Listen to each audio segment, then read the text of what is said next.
when a young person consents and parents don't, or vice versa. It's stated in the law, but it's also important in clinical practice to always seek informed consent from our young people. This includes their right to say no. Their parent or guardian cannot override it if they are deemed competent to do so by a health professional. Ideally, in this situation, it's important to explore the reason for the refusal and making sure that the person is correctly informed and/or their concerns are adequately addressed. Also, always leaving the option open for a change of mind.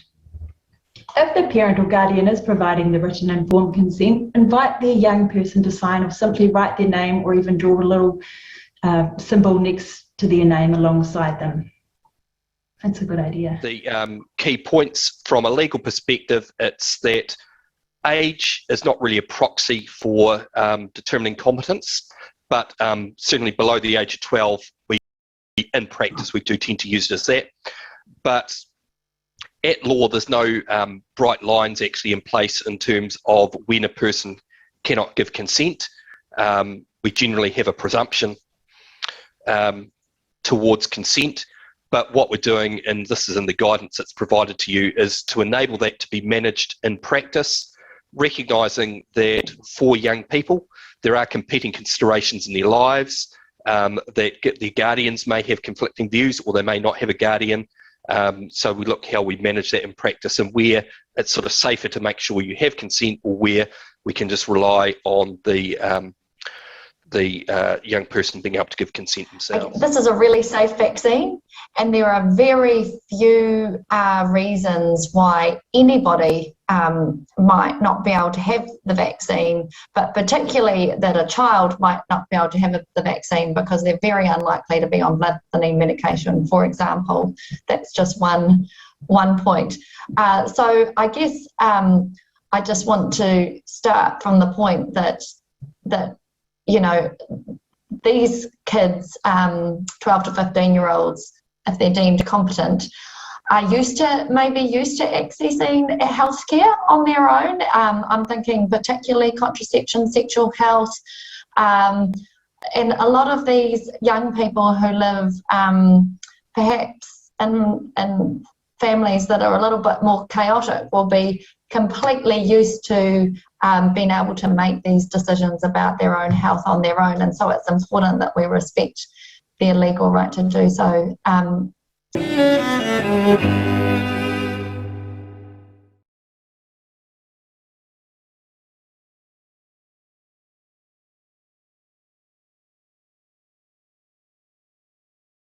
G'day guys, just something I thought you might be interested in here. This is the covid.immune.org.nz news insights, and this is a replay of Ministry of Health's webinar, the COVID-19 vaccination program, consent for 12 to 15-year-olds. Now I had this on the other day, and as luck would have it, I screen captured and recorded this. As you can see now, sorry, because of its privacy settings, this video cannot be played. Well, then why did they have it playing as a replay to begin with? And what I'm going to do is show you exactly what they were saying. I actually found it quite disgusting, the way they broached certain questions without facts or any evidence, again, just talking heads. But you guys can make up your own mind on this one. Alright, I'll catch you all later. So kia ora koutou te whānau. Look, my apologies for that wee hiccup at the start, but like many things that's happening in this whole program and our life at the moment, there's no playbook, and so we've just adjusted. My name's Vince Barry, and I'd like to welcome you.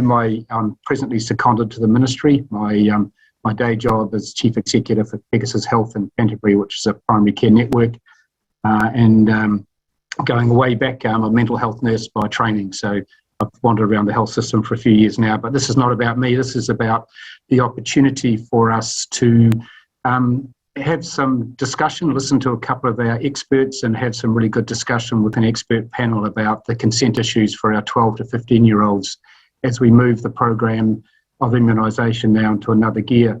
Excuse me. What I would like to do though is take the opportunity. I understand there's a huge number of vaccinators on this call or on this webinar, and I'd just like to take this opportunity to thank you very much for the extraordinary efforts that you have gone to, certainly in the last 2 or 3 months, but right from February when this program started. And as you can hear and see through some of the media channels and certainly from our politicians, this program is really ramping up, and I just want to take this opportunity to thank you for your dedication and your professionalism at this very interesting time for our community. So thank you for that. So look, today, just to remind you, and I think Theo may have said this at the outset, there is no chat function on this webinar, but if you go down to the bottom panel, you will see a Q&A opportunity, and I urge you to drop your questions into there. And what we'll do is we'll let our expert presenters go through their information, and we've got a couple of our team here moderating those questions. So when our expert panel comes on, we can take the opportunity for those questions. So my real encouragement for you is to do that. So there's going to be an agenda that's going to pop up in a minute, but what I would like to do is just introduce our expert presenters and then our expert panel. So first off, we'll have Astrid Corneef. So Astrid's been in the New Zealand health sector for about 20 years in both key roles in the Ministry of Health and in the DHB. And last year, she was the star of the show as the group manager of the contact tracing program and joined the immunisation program earlier this year as a group member of operations, overseeing the successful delivery of the program that we're talking about today. And I can attest to her professionalism and her work ethic, having worked alongside her now for the last 3 or 4 months. Tama Clapham is our other presenter, and Tama has a 20-year experience as a clinician in both Aotearoa and United Kingdom. Tama is a nurse practitioner with extensive experience in youth mental health, education, clinical teaching and research. And she has a special interest in policy development and in working with medically underserved and underdeserved communities. I think it's probably worthwhile also just introducing our panel now before I hand over to Astrid. So on our expert panel is Phil Knight. Phil's the Chief Legal Advisor of the Ministry of Health, and he's been in the role 13 years. And fortunately for Phil, he's not a superstitious sort of character. So he's with us to give us some of that expertise. And then Dr. Juliet Rumble-Smith, who I've known well over the last 4 or 5 years, and she's currently Group Manager Clinical Quality and Safety for the program, and as well as a policy consultant to the World Health Organization, and also a founder and chair of Wahine Connect. Juliet is also a New Zealand Harkness Fellow in Healthcare Policy and Practice and a Fellow of the Faculty of Public Health Medicine, Royal Australasian College of Physicians. And our last member of the expert panel is Edwin Reynolds, currently seconded to the Ministry of Health as a Principal Advisor to the COVID vaccination program. He's a general practitioner by background, working in public health with a background in research. Trained originally as immunologist and vaccinologist before studying medicine, now a researcher and senior medical officer at Auckland Regional Public Health Service, and as well a medical advisor to IMAC. So look, I'd like to welcome all those people. Thank you very much for making yourselves available, but certainly for the audience, thank you for making yourselves available. I'm going to hand over now to Astrid. Probably what you'll find is I'll pop in and out of this webinar between now and 1 o'clock if we go that long. So here is the agenda, as you can see. So very much Astrid is going to pick up items 1 and 2 and Tama 3 and 4. Before we go to a slide about what resources we've got available and then opening for the Q&A. So Astrid, all yours. Good. Kia ora koutou everybody, and thank you so much for allowing me an opportunity to talk to you today. It's a real privilege to be part of this. Just have to apologise in advance. For some reason my camera's not working, so you can't see me, but I'm sure that what's most important is just having the conversation today. So I'm sorry about the faceless black box there. What I just wanted to touch on very briefly was just to give you a bit of a view around this change, but also how it fits into the wider program rollout and what are some of the work that we're doing to support the vaccination of 12 to 15-year-olds at a more of an operational level. and to make sure that we can, do that.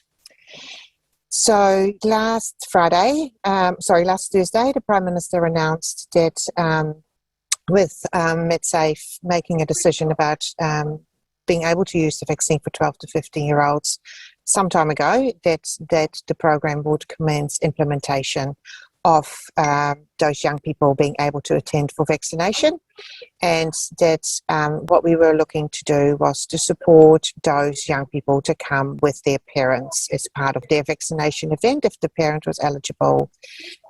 However, of course, from the 1st of September, everybody in New Zealand will be eligible to have a vaccine. As you know, we've been working within the program to always have, from the start, a risk-based approach, and have worked through a sequencing framework to support vaccination of those groups that were most at risk from COVID. And since over the last month and a bit, I think, we've been rolling out to the general population, still through age bands, and that was both to support people getting a vaccine within appropriate time, but also managing the capacity that we had available from a vaccine and appointment perspective.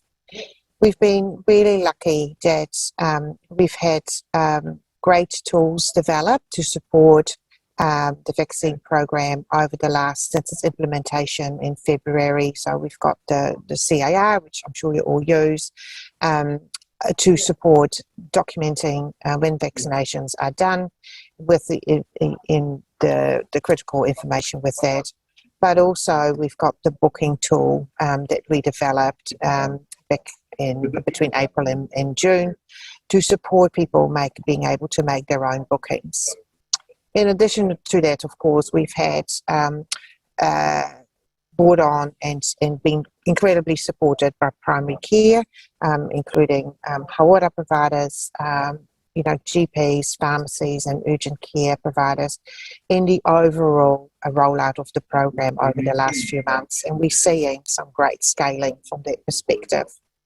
So bringing on the 12 to 50-year-olds was really a natural step for the program, especially if you look at the age bands we're rolling out. And on Wednesday, the next age band goes live, which is 30 to 40. Those, it makes logical sense for those people to make an appointment and bring their young person with them, or young people in their household with them. So doing that has been, I think, met with lots of positivity. As with anything we implement, we have had some teething issues, I suppose, and that has been about people who've already had an appointment have found it a little bit hard at times to maybe find an appointment for their young person as well. And we are just working through a number of ways and means, including using our national call centre, to help those parents or caregivers to find an appropriate timing for their, for their family unit to be vaccinated. We're also aware that people have presented with their child or their young person as a walk-in, and DHBs and primary care have done an amazing job to accommodate that as much as possible, and that we are trying to make sure that where possible they're accommodated. If that's not possible, we try and find an alternative. I think at the same time, and Tama will of course focus on this, there's been quite a bit of work done in supporting collateral, both information for parents on the website, as well as for the young person to have the right information to make a decision about vaccination. And that's been a really important part of this rollout to this age group, to make sure all of that information is there. And information for vaccinators, including this webinar, is really around making sure that we're all, the information is widely shared and available to everyone. So I think from our perspective, the things that we have really highlighted is that Book My Vaccine is available for people to book both the parent, but also the parent can book the young person. We're encouraging people to make a booking and we know that sometimes people do turn up at a location, and we're really grateful for when capacity is made available to support that.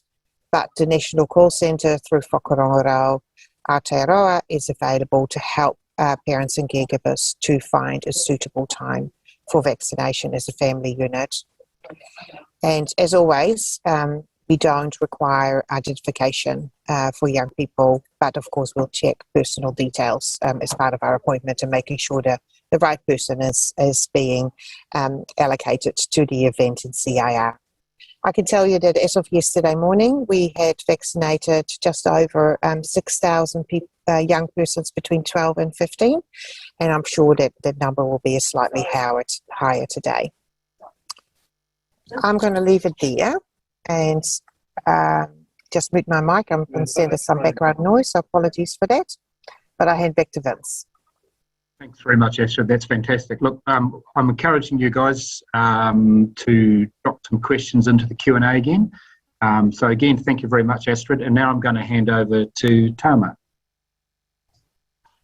Kia ora whānau, ko te maklapa mahau, no Pariroa, Wellington aho. I'm a nurse practitioner for young people and adults in a large practice in Mangani in South Auckland. And like many of you, that's where I'm coming to you from today. So the background is not a made-up one, it's actually in the clinic. Just wanted to throw out a thank you to the Ministry of Health and to Vince for the introduction and opportunity to kōrero on this important topic in our collective fight against COVID. So I'm just going to run you through this slide on obtaining consent from a young person. So those aged between 12 and 15 years who go to their usual healthcare provider or COVID vaccinator centre for a COVID vaccine can provide informed consent if deemed competent to consent and be given the vaccine. A young person may choose to have their parent or guardian consent on their behalf. Under New Zealand law, it's legal for young people to provide their own informed consent or withhold consent to healthcare treatment, so long as they're deemed competent to do so by the healthcare professional, which I will run through with you a bit through the scenarios.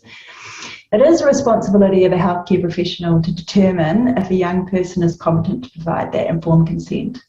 The current assessment states, this is the legal side, that a young person can be considered competent consent when they achieve sufficient understanding and maturity to fully comprehend the proposed treatment. Therefore, a parent or guardian does not need to provide the consent or be present if a 12 to 15-year-old is considered competent to provide it for themselves, which is really important as young people are going to be able to book and attend clinics themselves. Similarly, when a parent or guardian does not want a 12 to 15-year-old to be vaccinated, the healthcare professional must respect the wishes of the 12 to 15-year-old where they're assessed as competent. Informed consent for 12 to 15-year-olds can be verbal, however, written consent must be obtained if there is a significant risk and probably is the best practice. So I'm just going to run through a couple of scenarios that I've been asked to by the ministry, if we can do it great. So the first one we've got up there is how and what to do when someone presents as not having the comprehension to consent. So if, as a health professional, you're not satisfied that the young person comprehends, then they are not deemed competent to provide that informed consent. Their parent or legal guardian can give consent in the situation. So what you're needing to deem is whether or not the young person fully understands and can comprehend the following in terms of vaccination. Firstly, the necessity for the immunisation and the reason for it. And secondly, the risks, intended benefits and outcomes of the proposed immunisation, and the alternatives to immunisation, which includes the option of not having or delaying the immunisation. So thinking about our language or pata or kōrero of explanation is important so that it is age appropriate, factual but clear, and a little bit visual can also help young people with this. So I think something along the lines of the following as an explanation would be appropriate. So the Pfizer, so to explain to a young person, the Pfizer COVID vaccine is to protect you and others, like your younger whānau members that can't yet have the vaccine. It will help protect you from getting really sick if you were to get COVID. It works by giving your body the information, like a code, for you to make the antibodies to the corona spike protein. So if your body's immune system sees the corona spike, your body will be ready to defend itself. Hundreds of millions of people around the world have had the Pfizer vaccine, and over 1 million New Zealanders, so we know it is very safe. The most common side effect is a bit of a sore arm and occasionally feeling a bit off for a few days, which is most common in younger people, and after the second dose, but nothing to be concerned about. We will give you and your parent guardian a number to ring if you'd have any concerns. Something like that, and you can check back in with the understanding of the explanation, and it's always important to ask if there's anything further that you can explain to them, rather than putting the emphasis on the young person to ask you the questions. Offer to explain further if they need it. And be prepared to answer questions and address myths which can be easily perpetuated amongst young people on social media, etc. IMAC website is also a good resource for helping with this if need. Right, the second scenario. When a young person consents and parents don't, or vice versa. It's stated in the law, but it's also important in clinical practice to always seek informed consent from our young people. This includes their right to say no. Their parent or guardian cannot override it if they are deemed competent to do so by a health professional. Ideally, in this situation, it's important to explore the reason for the refusal and making sure that the person is correctly informed and/or their concerns are adequately addressed. Also, always leaving the option open for a change of mind. If the parent or guardian is providing the written informed consent, invite their young person to sign, or simply write their name, or even draw a little symbol next to their name alongside them. That's a good idea. Right, C. Young person presents on own with medical conditions or knowledge of a previous reactions. So what to do in this situation? Vaccinate as appropriate. If there are no contraindications, such as a previous anaphylaxis to any component of mRNA complementary vaccine, then you can vaccinate. And remember to congratulate the young person for their navigation and actions. It's really important for our young people to have positive experiences of seeking healthcare, especially in primary care, from the front desk through to the vaccinator and to exit, as it can be intimidating and sometimes confusing process for young people, depending on their previous experiences, health literacy, maturity, and confidence. A positive experience means they're much more likely to seek healthcare from us in the future, and this is an opportunity for us to build on that health literacy. And lastly, what to do when a young person becomes anxious or the needle phobic. I think nurses in general and vaccinators are especially experts at dealing with needle phobia.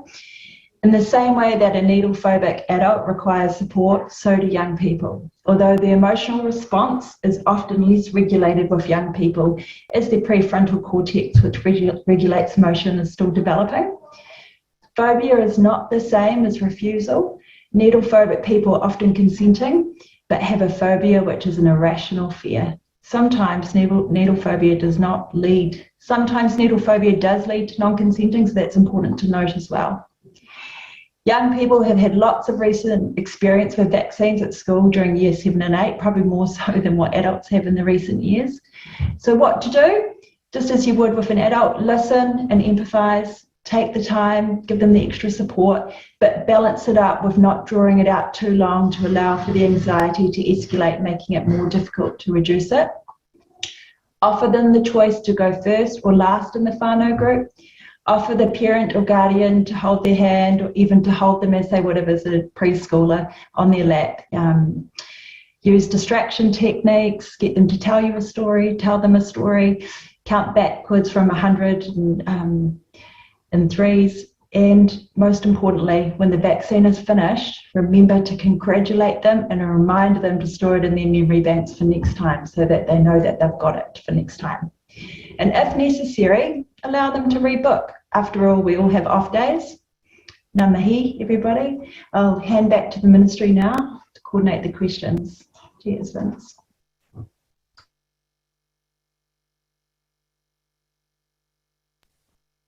Hey, thanks, Tama, and that's a great amount of information. And just up on the screen now is a range of material and collateral that may be helpful for you, and some online resources. And I'm aware that this webinar itself will be provided on there. Look, I want to congratulate Astrid and Tama. It's very difficult when you're presenting on a webinar, not being able to see an audience to get that sort of feedback. And often when you're presenting, it's very helpful to see the feedback of the audience because it can give you a sense of how you pitch your next few comments. But I just want to thank you and congratulate you on that because it's a great amount of information. So look, I see a number of questions starting to come up, but just reminding ourselves now that we have an expert panel that have joined us as well with Phil and Juliet and Edwin. And I'm just going to invite you guys, have you got any opening comments that you would like to make to add on to the richness of the kōrero that we've had so far? And I could start off with Phil. Did you have anything you wish to add before we'd open up for some of the questions? I was just really impressed with Tama's presentation there, but the key points from a legal perspective, it's that age is not really a proxy for determining competence, but certainly below the age of 12, in practice, we do tend to use it as that. But at law, there's no bright lines actually in place in terms of when a person cannot give consent. We generally have a presumption towards consent, but what we're doing, and this is in the guidance that's provided to you, is to enable that to be managed in practice, recognising that for young people there are competing considerations in their lives, that their guardians may have conflicting views or they may not have a guardian, so we look how we manage that in practice and where it's sort of safer to make sure you have consent or where we can just rely on the young person being able to give consent themselves. Great. Hey, look, thanks, Phil. Juliet, do you have any opening comments? Thanks, Vince, and thanks for the presenters. So I guess I just, kind of wanted to reiterate Phil's comments that this is a really safe vaccine, and there are very few reasons why anybody might not be able to have the vaccine, but particularly that a child might not be able to have the vaccine because they're very unlikely to be on blood thinning medication, for example. That's just one point. So I guess I just want to start from the point that these kids, 12 to 15-year-olds, if they're deemed competent, are maybe used to accessing healthcare on their own. I'm thinking particularly contraception, sexual health, and a lot of these young people who live perhaps in families that are a little bit more chaotic will be completely used to being able to make these decisions about their own health on their own, and so it's important that we respect their legal right to do so. So I guess I just wanted to sort of emphasise that that for many people, particularly at the older age groups, this would be completely within the realms of the sorts of decisions that they've been used to, and that we need to support their ability to access it in that way, because it could become a bit of a barrier, particularly for some groups, and an issue around equity. So I'll leave it there, but really happy to take questions or make other comments. Thanks, Julie. Do you have any opening comments before we kick into questions? Yeah, just a quick 3 points. I think that what I just mentioned is the remember to congratulate. What a fantastic thing to remember. Yeah, thanks, Tama, for that. So the other thing is there is a large number of, in the current outbreak in Auckland, there is a large number of schools and a large number of young people who are contact. So what an appropriate time to start including the 12 to 15-year-olds. I really think it's a really good decision with Delta and the community there. And also just to remind people that even though it's a safe vaccine, it's mildly reactogenic, and so the mild reactogenicity is just a good thing to remind people of if they've had that experience after dose 1, and that they just to remind them that after dose 2 that might happen for up to 48 hours. It's, you know, I think there's a 10% in the latest studies, a 10% absence from school rate in an American study. Thanks, Evan. Right, I think we lost that last bit of your sound, so I'm not sure what's happened there. But look, I think I'll hand over to Donna and the team, who you've been moderating the questions. And so my suggestion would be possibly you'll just present those questions to the panel, and the panel can just chip in to answer. Is that the best way to attend to this? Kia ora. Yep, that sounds great. We've got like quite a lot of queries and interest in this topic, so I wonder if I pose them and then some of the panel can sort of put their hand up if they have a particular interest in answering the question. So one of the first questions is, what response is appropriate to a parent worried about their child's fertility if they have the COVID-19 vaccine? And they're saying that this is a real concern amongst parents currently. So what are our thoughts around that? Well, I'm happy to say that there are no concerns about fertility at all. I have looked at the most recent literature, and there is no connection that anyone can see between vaccination of the RNA vaccines and fertility at all. So safe, reassure. Yeah. So yeah, we just want to provide that reassurance. Yeah, is there anyone else want to add to that? Okay, cool. So we have a question. Since lockdown, this person has been interacting with rangatahi via Instagram or social media. How should I respond to youth who are quite scared of getting their first vaccine? Might be you, Tamer. Yeah.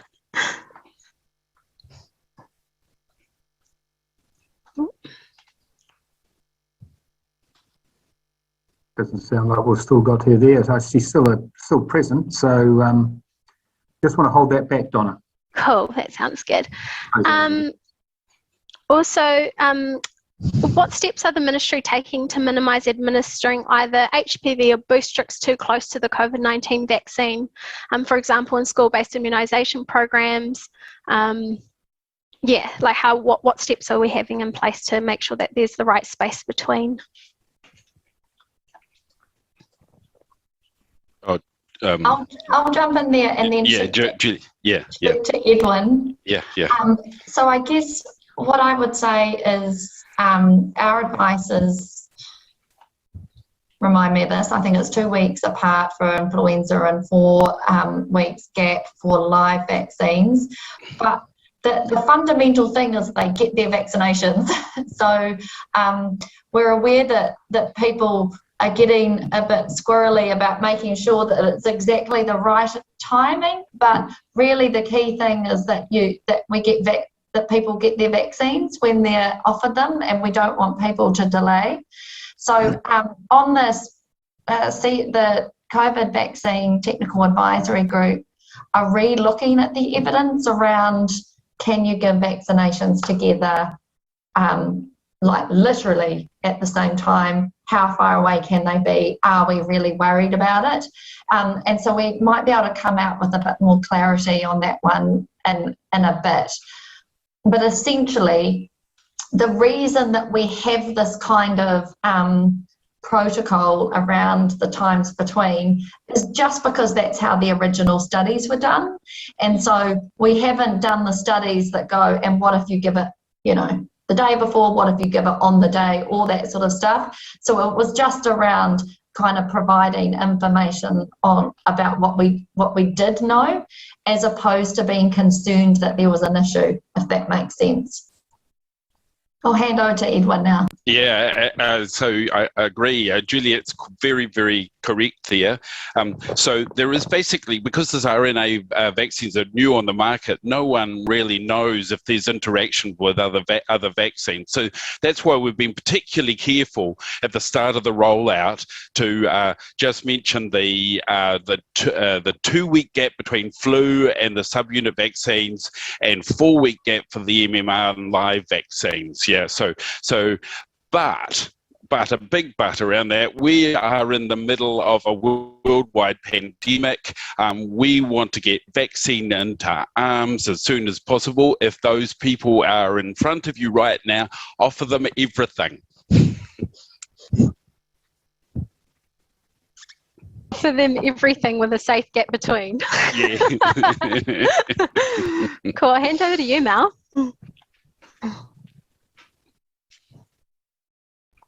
Oh, actually, Tamer, now that you're back on, we have a question from someone who says that they've been interacting with their rangatahi via Instagram or social media, and how should they respond to youth who are, quite scared of getting their first vaccine?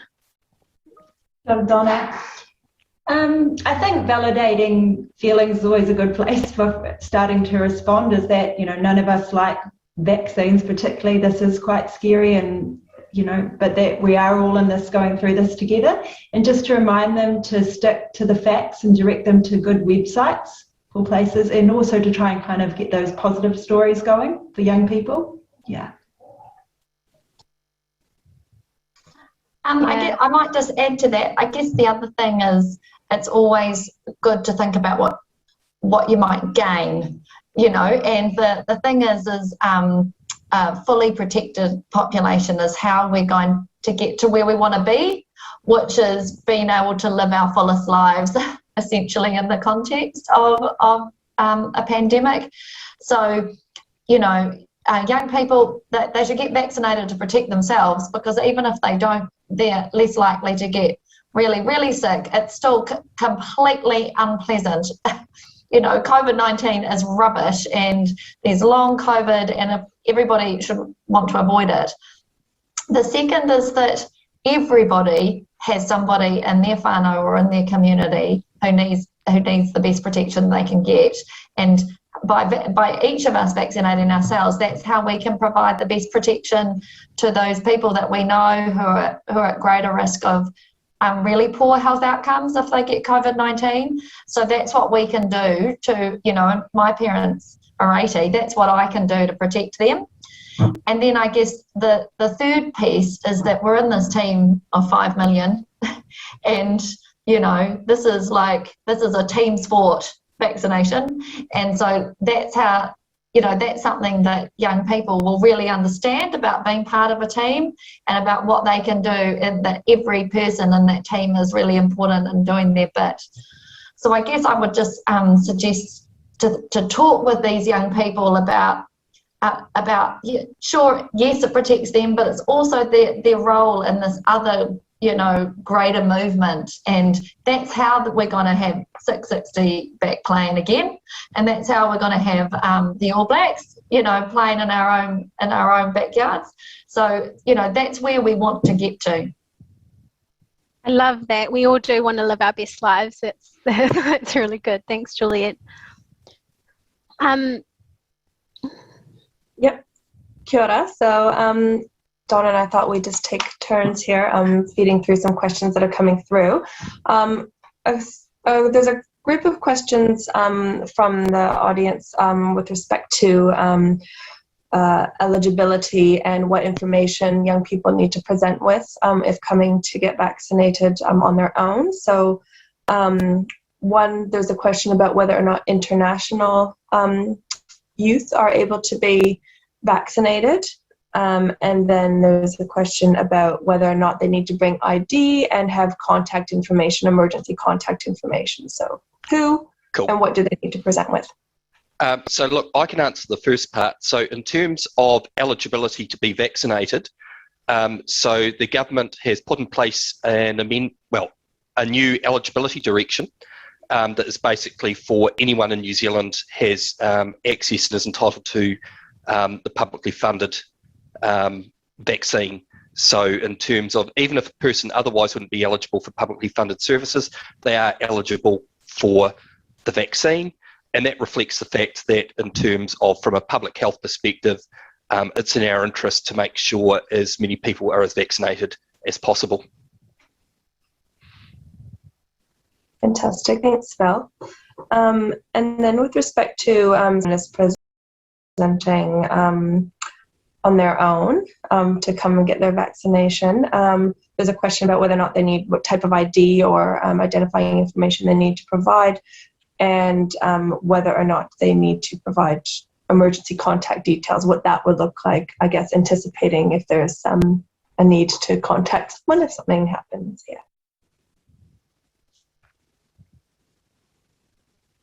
Is Astrid online still? Yes, I'm still here, Juliet. Yeah, so my understanding is that providing ID is not mandatory. That's correct. And you can, the folks there are really good at looking up NHI. So as long as, you know, they know their first and last name and date of birth, then they can do the NHI lookup. And then in terms of contact details, my understanding, Astrid chime in, is that these young people, we also have information about their next of kin. Is that right? Look, I think we need to go away and just check that detail out, Juliet. I'm not sure if that's on the NHI necessarily and readily available, so we just need to check that out from a process perspective. Yeah. Awesome. We have another really interesting question. So this is around children in care, maybe with oranga tamariki, and who aren't with necessarily their original parents or caregivers. So for children who are in care and not in the care of their parents, what way can they book in for a vaccine appointment? Well, I could talk to that a little, and maybe Juliet, if you wants to follow. Essentially, the order is the parent, then the guardian, but then if there is no guardian, which is a very, very small number of people, then you can even ring their GP and get their consent as well. So that's what I understand to be the order of the events.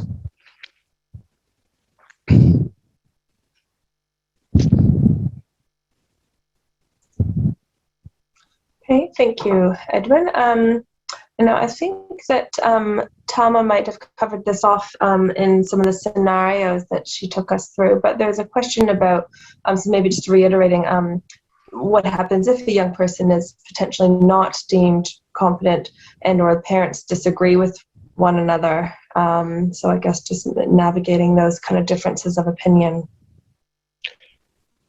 So starting with the last question first, I mean, what if the first thing is that the presumption is towards the young person being able to consent for themselves, where it is that consent from guardian is required, it is only consent from one guardian that is required, so there's not a requirement to have both parents give consent, and that will usually be with the guardian who is turning up with the child.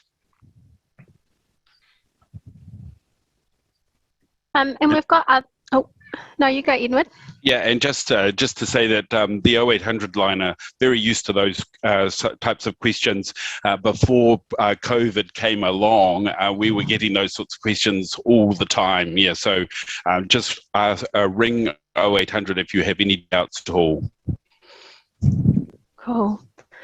And again, probably more around reiterating what we had spoken about, but what to do if a young person presents alone and is unsure of their medical history or allergies?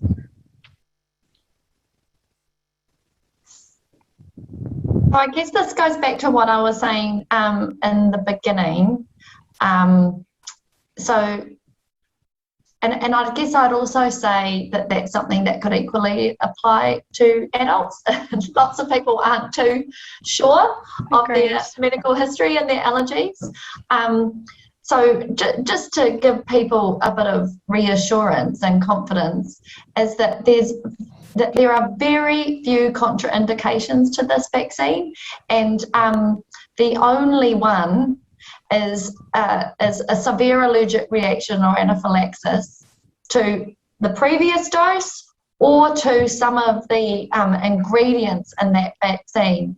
So usually people who have had anaphylaxis to a vaccine are very aware of this because it's an unforgettable experience, if you get what I mean.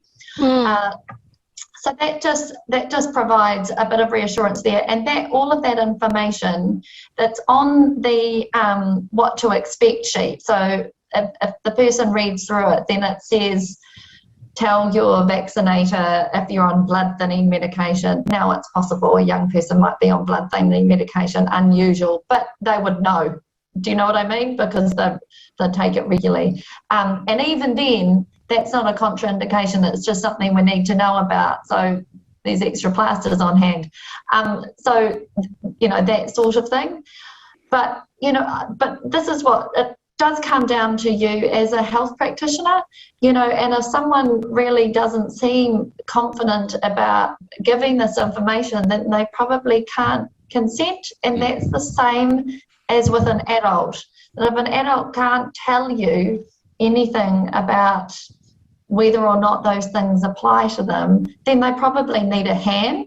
And it might be that they need a hand by the practice nurse or the GP, or that getting their vaccination through those settings where that person's got all that information in front of them is the way to go. But I guess what I'm saying is this is fine print, really fine print, And so just to be a bit more comfortable about the likelihood of that scenario, it'll be pretty unusual. Edwin, anything from you? Can I throw down into that too? Yeah. I was just going to say, Tama, I agree with what Juliet was saying earlier.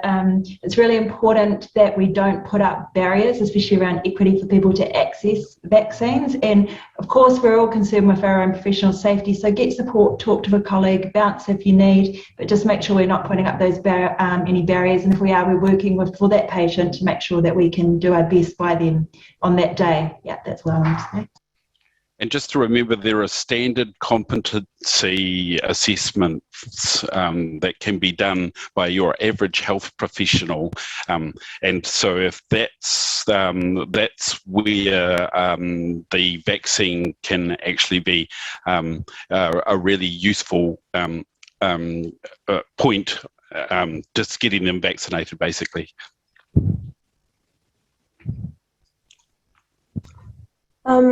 We've got a few questions here related to the school setting. There's a number of questions. I'll try to kind of group them.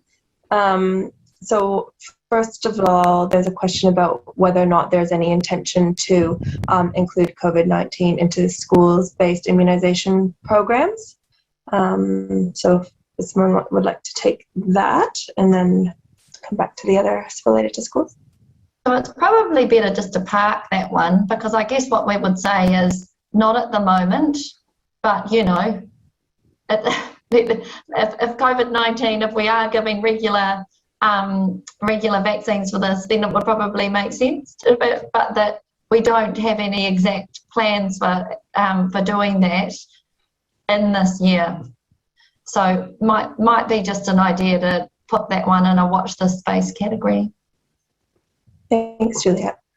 And then a couple of questions just with respect to the timing between different vaccine types in schools, and questions about students being able to provide the dates that they received the COVID-19 vaccine. So I'm taking it's about how we would support them to have that information on hand. So it's as we said earlier, it's really important that the COVID vaccine gets priority, first of all, priority from COVID vaccine, then if they're having their other vaccines, subunit vaccines, so that can be flu, that could be HPV, then there's a 2-week gap, preferably, but not necessarily. And then there's the 4-week gap if they're getting their catch up for their MMR, but not necessarily. They can have everything on that same day if they need to. Great, thank you. We've got quite a few questions here around myocarditis and how we have that conversation with young people and or their parent with their parents. So what sort of support can we give our vaccinators who are holding those conversations with rangatahi and their whānau? So I guess what I would say is that most side effects after the vaccine are your typical post-vaccination side effects. So we're talking about muscle aches and pains, headaches, fatigue, and that these are usually self-limiting, get rid of on their own, and as everyone says, they're worse after the second dose. So that's what we can expect. Now, as with all vaccines, there are a couple of side effects that are more serious that we need to be watchful for, but are very rare. And one of those is anaphylaxis, and we talk about that all the time, and you know that's part of your training as a vaccinator.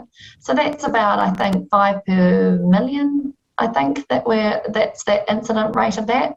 So that's what we look for, we train for it, we understand. And another one of these is myocarditis. So vaccine-associated myocarditis is an incidence rate of about 40 per million. So it's a bit more common and compared to anaphylaxis, but still super rare. So the key thing to think about, how I've been thinking about it, is that there are some side effects that can occur immediately or in the days after the vaccine.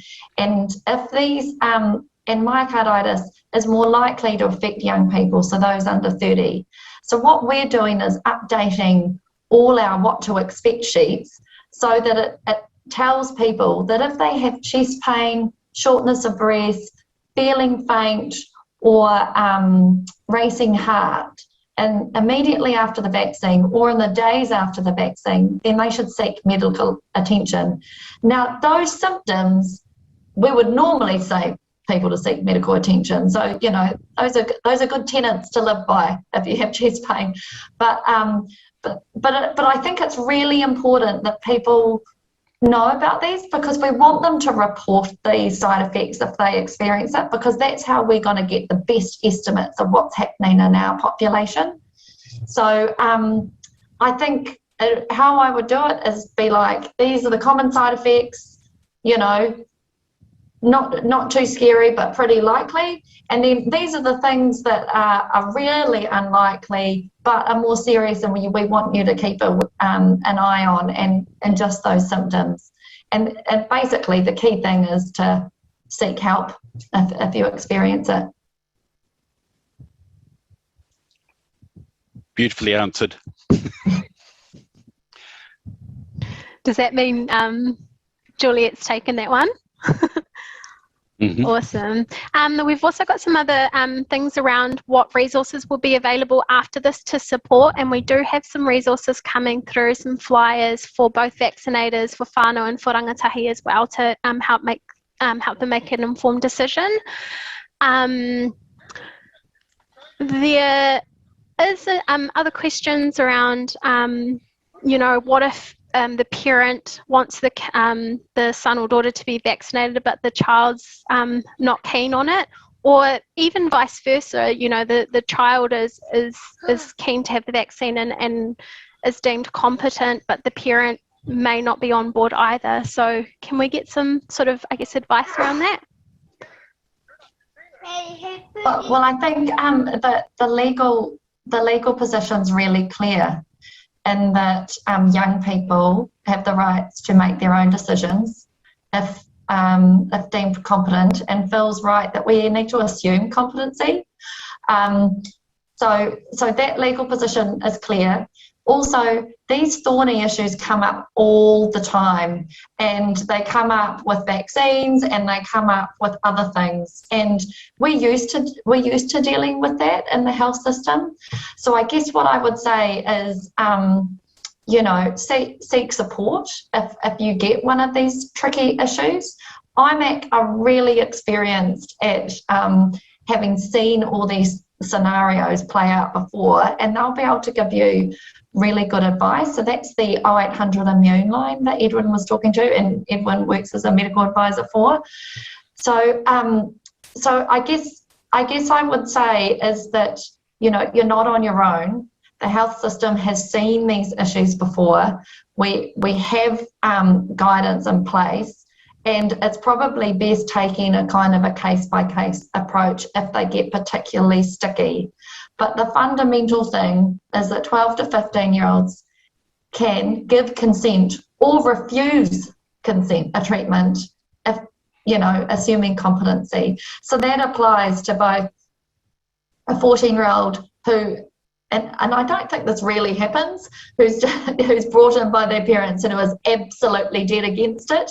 I mean, and we can't give someone a medical intervention that they refuse. Like that's a fundamental medical legal tenet, and vice versa. I can't see how often it's going to be that a 14-year-old also comes in with a parent and then they have a standoff, if you know what I mean. I think it's far more likely that a young person who's used to seeking healthcare on their own comes in without a parent, and as Tama says, it's really important that we don't get in the way of that, because for some folk it'll just be absolutely impossible for them to have a parent come along with them because they're working multiple shifts. It's not that their parent doesn't consent, it's just that they can't get there. So we really need to support these people to get the care that they need, and that includes the vaccinations. Okay, thank you very much, Juliet. Look, the time's just coming up to 1 o'clock, and that's when I think the webinar will probably cut out, or alternatively I'll turn into a pumpkin, and that's not a nice look. So I think we will need to wrap up.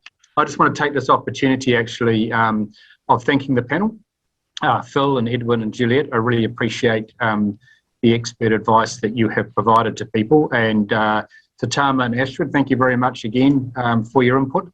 I understand there are a significant number of questions that are still unanswered, so I'm going to suggest that two things. One is you may wish to call the 0800 number, 0800 Immune, as I understand.